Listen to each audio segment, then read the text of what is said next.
Hello, and welcome to this storytelling event, which I've called Ragman and Luke's Stories of Hope.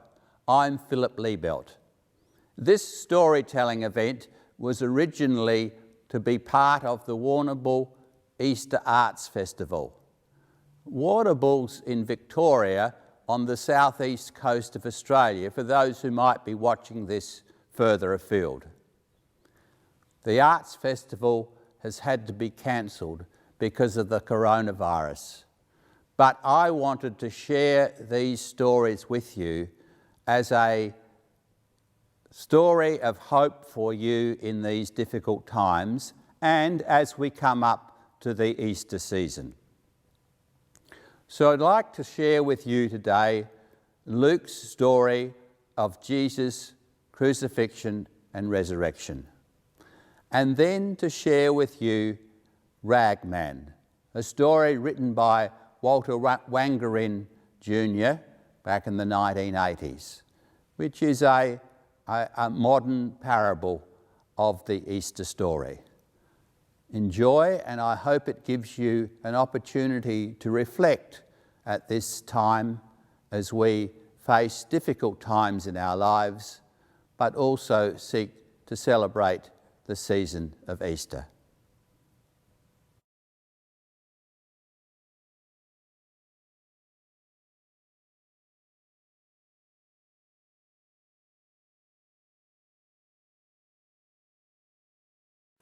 When Jesus came near Bethphage and Bethany, at the place called the Mount of Olives, he sent two of his disciples, saying, "Go into the village ahead of you, and there you will find tied a colt that has never been ridden. Untie it and bring it here. If anyone asks you, 'Why are you untying the colt?' just say, 'The Lord needs it.'"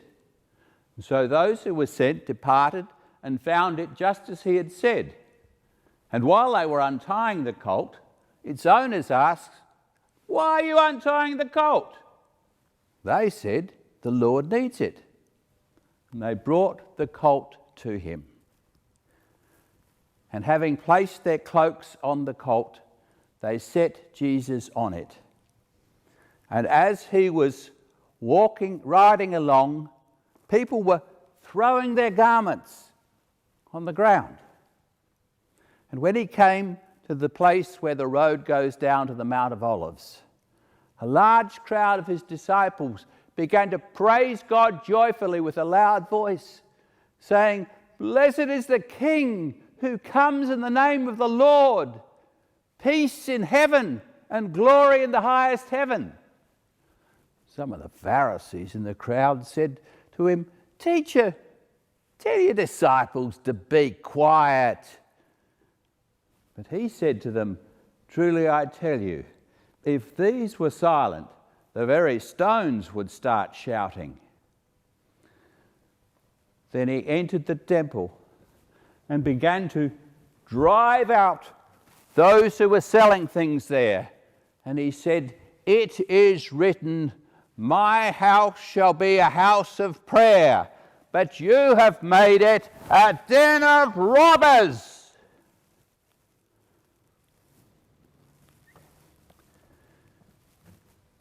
Every day he was with them, teaching in the temple. And the chief priests and the teachers of the law and the elders were looking for a way to kill him. But there was nothing they could do, for the people were spellbound by what they heard, and they were afraid of the people.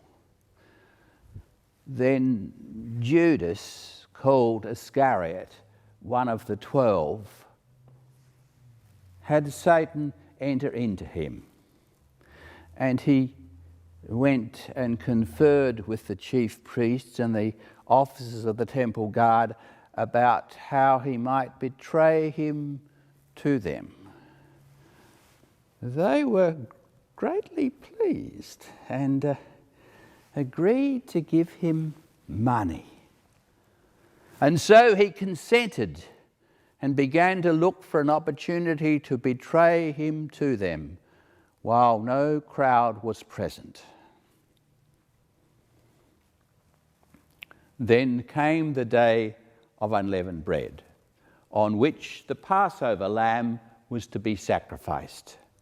And Jesus sent Peter and John, saying, "Go and prepare the Passover, that I may eat it with my disciples." And they said, "Where do you want us to make preparations for it?" And he said, "Go into the city, and there a man carrying a water jar will meet you. Follow him into the house that he enters, and ask the owner of the house, 'Where is the guest room, that I may eat the Passover meal with my disciples?' He'll show you a large room upstairs, already furnished. Make preparations for us there." And so they went and found it just as the Lord had told them. And when the time came, he took his place at the table with the apostles.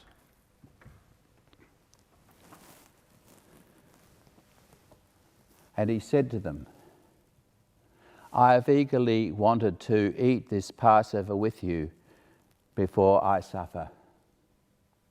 For I tell you, I will not eat it until I eat it in the kingdom of God." And he took a cup. When he'd given thanks, gave it to them and said, "Divide this amongst yourselves, for I will not drink this cup until the kingdom of God comes." And he took a loaf of bread, gave thanks, broke it, and gave it to them, saying, "This is my body, which is given for you. Do this in remembrance of me." And he took the cup in the same way after supper, gave it to them and said, "This cup is God's new covenant poured out in my blood.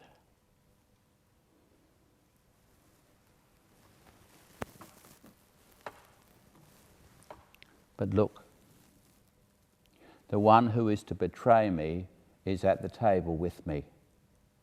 The Son of Man will die as God has determined, but how terrible it will be for the one who betrays him." And they began to ask among themselves as to which one of them was going to do this. And an argument broke out among them as to which one of them was to be considered the greatest. And Jesus said to them, "The kings of the people have power over the people, and the leaders are called the benefactors of the people. But this is not the way it is to be with you. For the one who is to be considered the greatest is to become like the youngest, and the leader as one who serves. You have stayed with me all through my trials, and as the Father has given me the right to rule, so I will give you the same right. You will eat with me at my table in my kingdom, and sit at thrones to rule over the 12 tribes of Israel."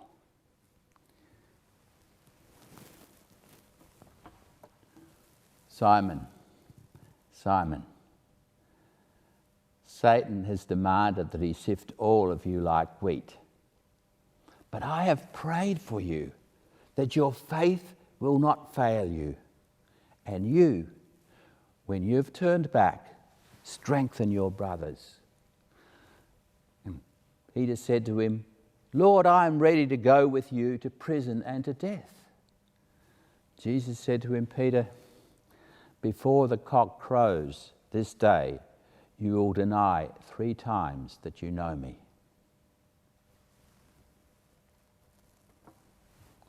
And Jesus got up from the table and went out of the city to the Mount of Olives, as was his custom. and the disciples followed him. When they came to the place, he said to them, "Pray that you will not come into the time of trial." And then he withdrew from them about a stone's throw, knelt down and prayed, "Father, if you are willing, let this cup pass from me. Yet not my will, but your will be done." And an angel from heaven appeared to him and gave him strength. In his anguish he prayed more earnestly.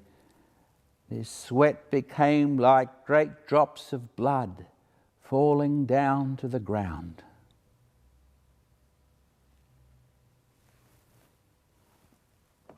When he got up from prayer, he came and found them sleeping, worn out by their grief. And he said to them, "Why are you sleeping? Pray that you will not come into the time of trial." And while he was speaking, suddenly a crowd came, and Judas, one of the 12, was leading them. And he approached Jesus to kiss him. But Jesus said to him, "Judas, is it with a kiss that you are betraying the Son of Man?" And when those who were with him saw what was coming, one of them said, "Lord, shall we strike with the sword?" And he struck the slave of the high priest and cut off his right ear. Jesus said, "No more of this." And he touched his ear and healed him. And Jesus said to the chief priests, the officers of the temple guard and the elders who had come out for him, "Is it with swords and clubs that you've come for me, as if I was a bandit? Day after day I was with you in the temple, and you did not lay hands on me. But this is your hour, and the power of darkness rules." And they seized him and led him away, taking him to the high priest's house. And Peter followed at a distance. And when they'd kindled a fire in the courtyard and gathered around it, Peter sat amongst them. And the servant girl, seeing him in the firelight, said, "You also are one of them." And Peter said,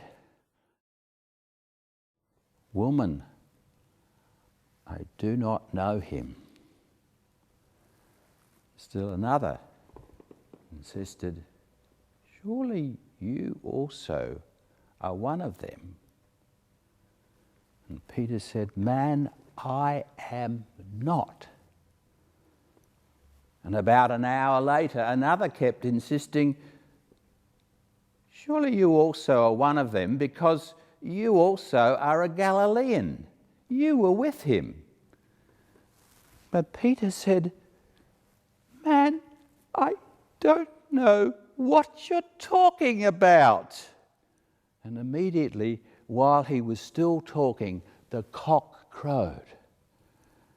And Jesus looked at Peter, and Peter remembered how Lord had said to him, "Today, before the cock crows, you will deny that you know me 3 times. And he ran out and wept bitterly. Now, those who were holding Jesus began to mock him and beat him. They put a blindfold around his face, and they kept saying, "Prophesy! Who struck you?" And they kept heaping all kinds of insults on him. When day came, the chief priests, the teachers of the law, and the elders gathered together, and Jesus was brought before the council. "Tell us," they said, "Are you the Messiah?" And Jesus answered them, "If I tell you, you will not believe me.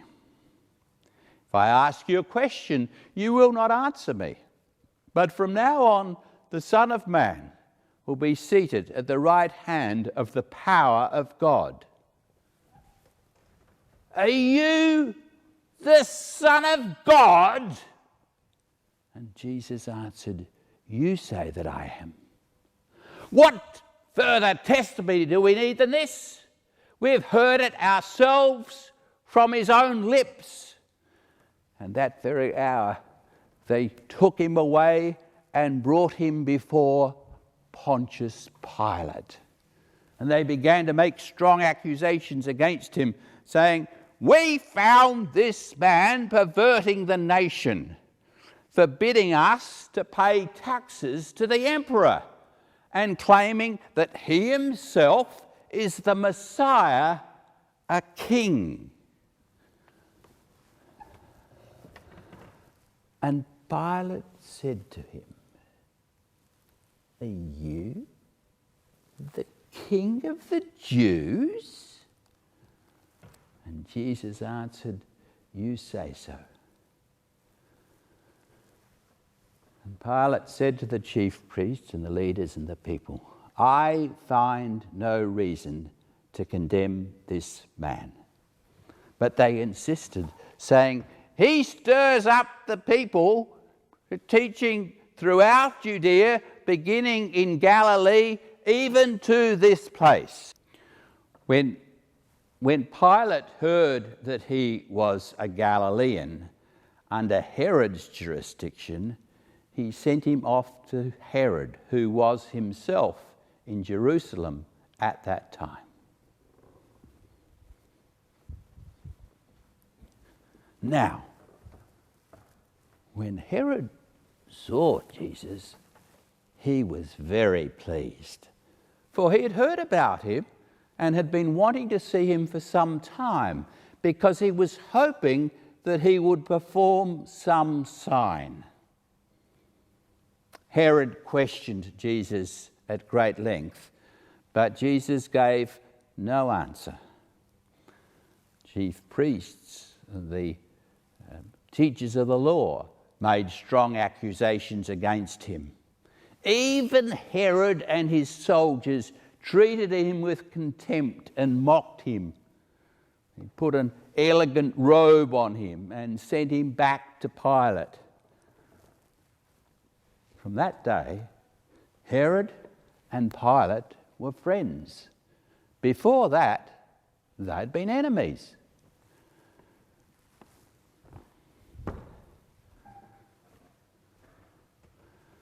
Pilate called together the chief priests, the leaders, and the people. And he said to them, "You brought me this man as one who was perverting the nation. And after examining him before you, I find him not guilty of your charges against him. I will therefore have him flogged and release him." But they cried out with a loud voice, saying, "Away with this man! Set Barabbas free for us." Barabbas, a man who had been thrown in prison for causing a riot in the city and for murder. Pilate addressed them again, wishing to release Jesus, but they kept insisting, "Crucify him! Crucify him!" Pilate addressed them a third time. "Why? What evil has he done? I find no crime in him deserving death. I will therefore have him flogged and release him." But they kept urgently demanding with loud shouts that he should be crucified. So Pilate gave his verdict. that their demand should be granted. He handed over Barabbas, whom they asked for, and Jesus into their hands as they wished.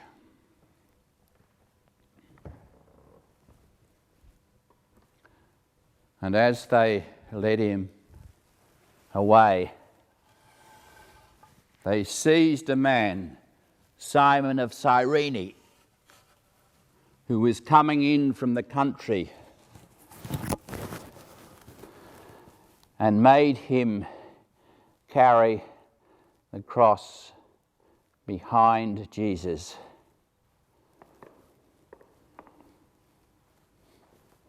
And a great crowd followed him, including women who were beating their breasts and wailing for him.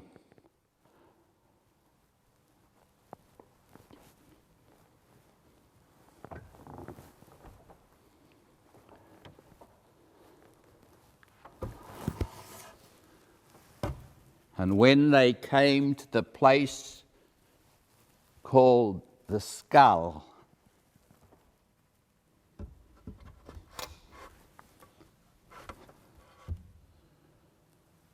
there they crucified him between two criminals, one on his left and one on his right. And Jesus said, "Father, forgive them, for they know not what they do."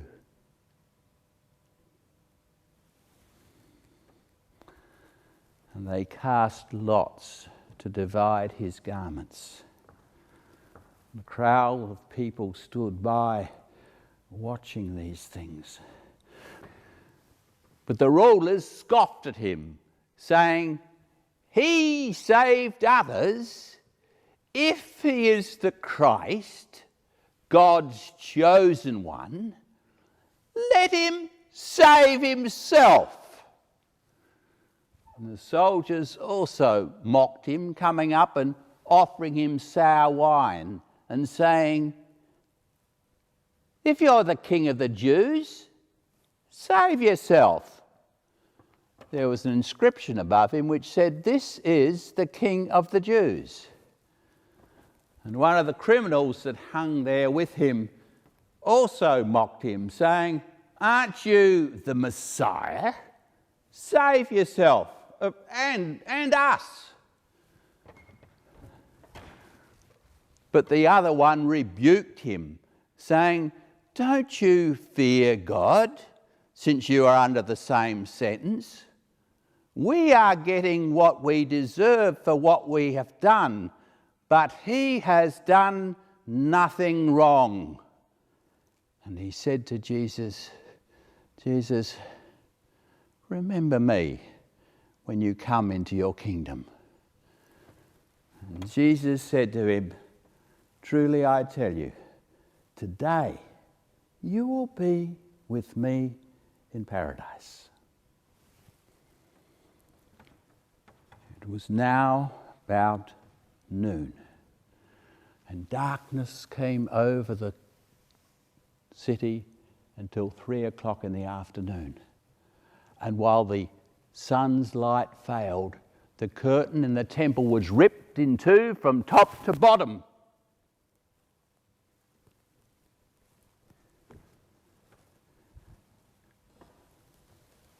And Jesus cried out with a loud voice, "Father, into your hands I commit my spirit." And having said this, he breathed his last.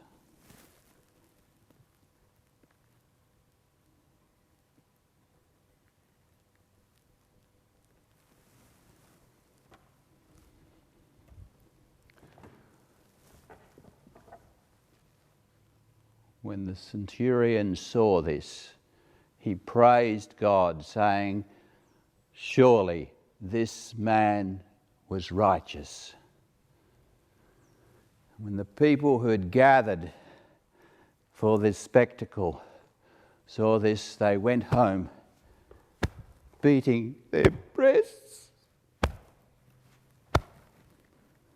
But those who knew Jesus personally, including the women who had followed him from Galilee, stood by watching these things.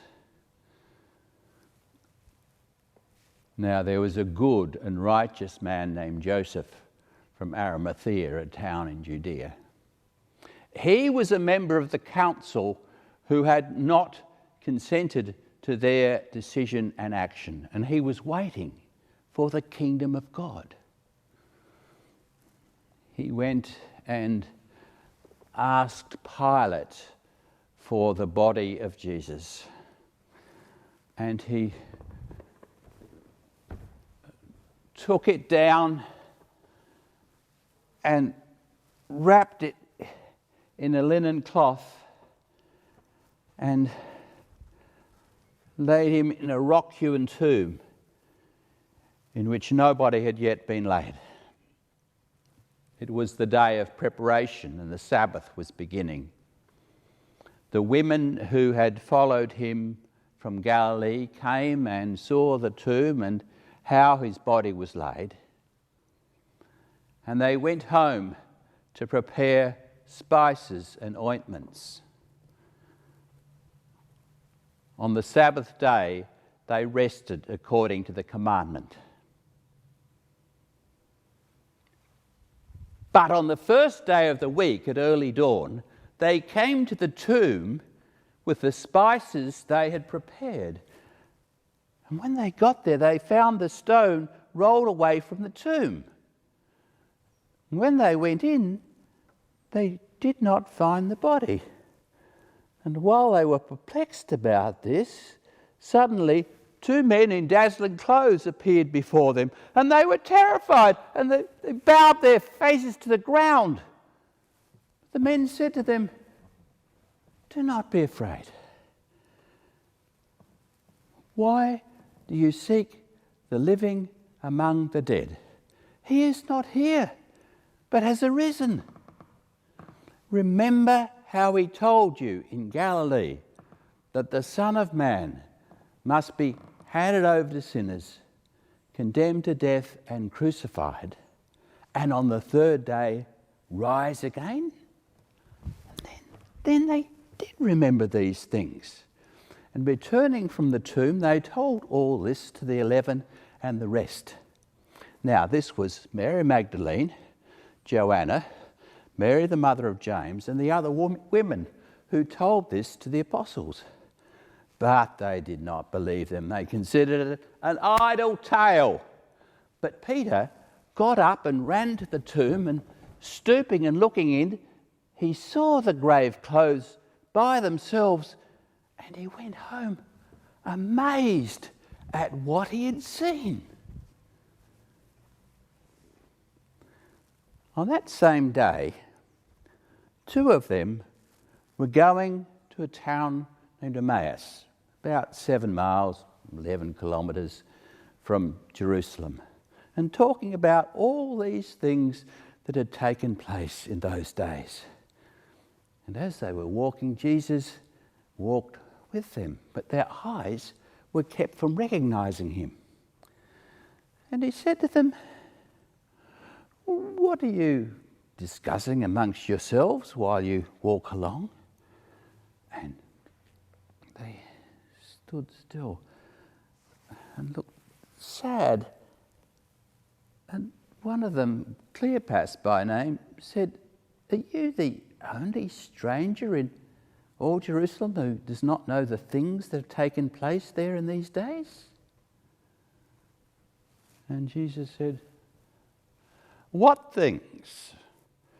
And he said, "The things that happened to Jesus of Nazareth, a prophet mighty in word and deed before God and all the people, and how he was handed over to be condemned to death and crucified. But we had hoped that he was the one to redeem Israel." Besides all this, it is now the third day since these things took place. Some women of our group astounded us. They were at the tomb early this morning, and when they did not find his body there, they came and said they'd seen a vision of angels who said that he was alive.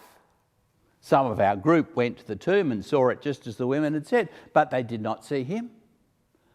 Ah, how foolish you are, and how slow of heart to believe all that the prophets have said. Was it not necessary for the Messiah to suffer these things and then enter into his glory? And then, beginning with Moses and all the prophets, he interpreted to them all the scriptures concerning himself. When they came to the village they were going to, Jesus went on ahead as if he was going further. But they said to him, "Come, stay with us. It's almost evening. The day is nearly over." And so he did go in to stay with them.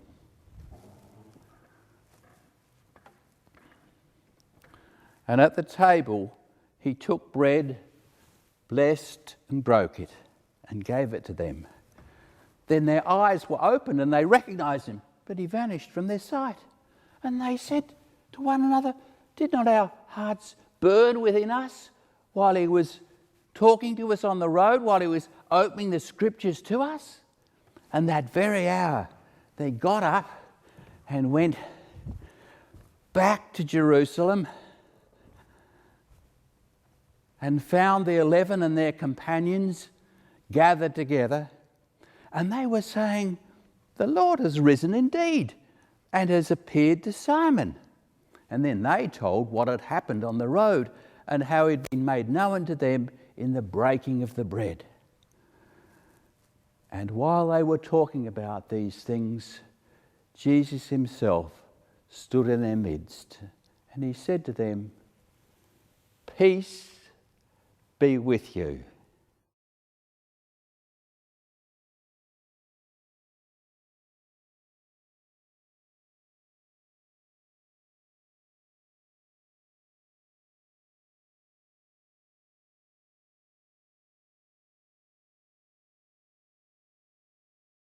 I saw a strange sight.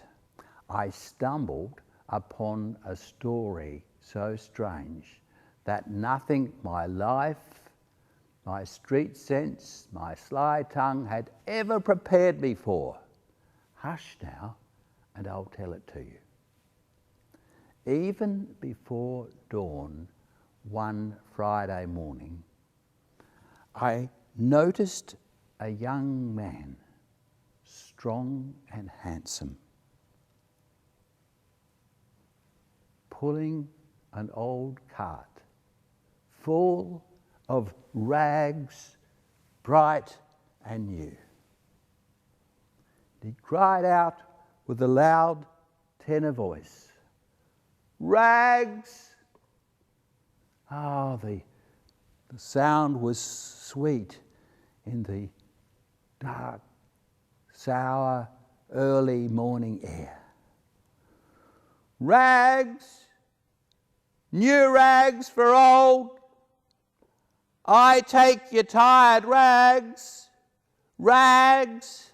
Now, this was a wonder, for the man stood 6'4", almost 2 meters. His arms were strong like tree limbs, and his eyes flashed intelligence. Could this man not find a better job than ragman in the inner city? I followed him. My curiosity drove me, and I wasn't disappointed. Soon he came and found a woman who was sitting on her back porch, weeping 1,000 tears, wept into a handkerchief. Her arms and knees made a sad cross. Her shoulders were shaking. Her heart was breaking. The ragman stopped and walked over to her amongst old tins, dead toys and used nappies, and gently said to her, "Give me your rag and I will give you another." And he gently took her handkerchief and laid across her palms a new rag. She looked from the gift to the giver. And then a strange thing happened. As he began to pull his cart, he put her stained handkerchief to his face, and he began to weep, to cry like she did, 1,000 tears, his shoulders shaking. But she was left without a tear. "Rags! Rags!" The sky was grey. The curtains blew from the dark windows of the apartments that he walked past through the city. He came upon a little girl who had a bandage around her head, and blood seeped from the bandage down her cheek. And the ragman had pity on her and took from his cart a lovely yellow sunbonnet and came to her and said, "Give me your rag and I will give you a new one." And he removed the bandage from the girl's head and tied it on his, and on her head he placed the bonnet. But I was not expecting what came next, for with the bandage came the wound, and now it bled with a more substantial blood, his blood running down his cheek. And now the ragman, the sobbing, bleeding, handsome, intelligent ragman, began to move more quickly as he went through the city. He came upon a man leaning against a telephone pole. "Are you going to work?" he said to the man. He shook his head. "Do you have a job?" the ragman pressed him. "Are you crazy?" he sneered, and he turned and revealed the sleeve of his right arm tucked into his jacket. He had no arm. "So," the ragman said, "give me your jacket and I will give you mine." He spoke with quiet authority.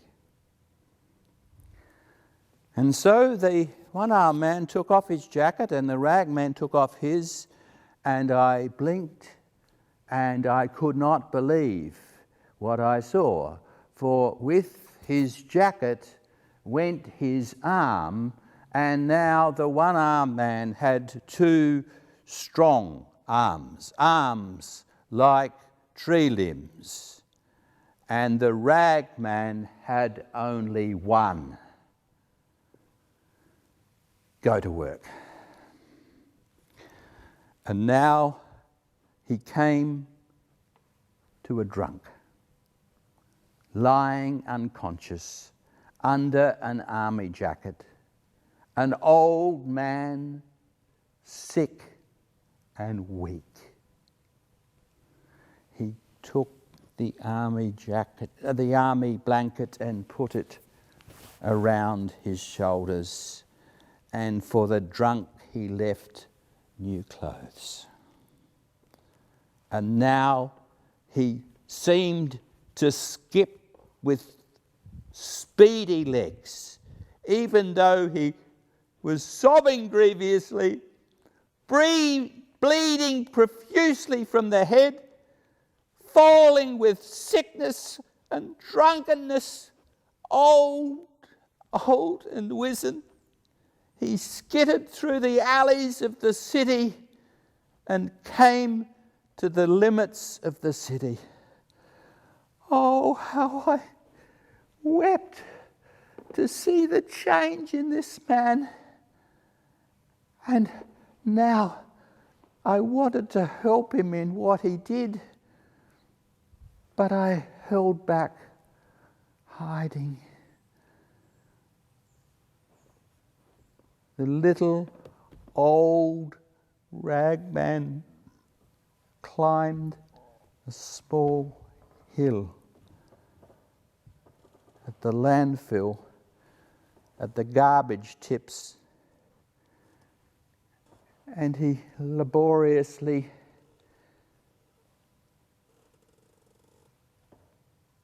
cleared a space on the ground,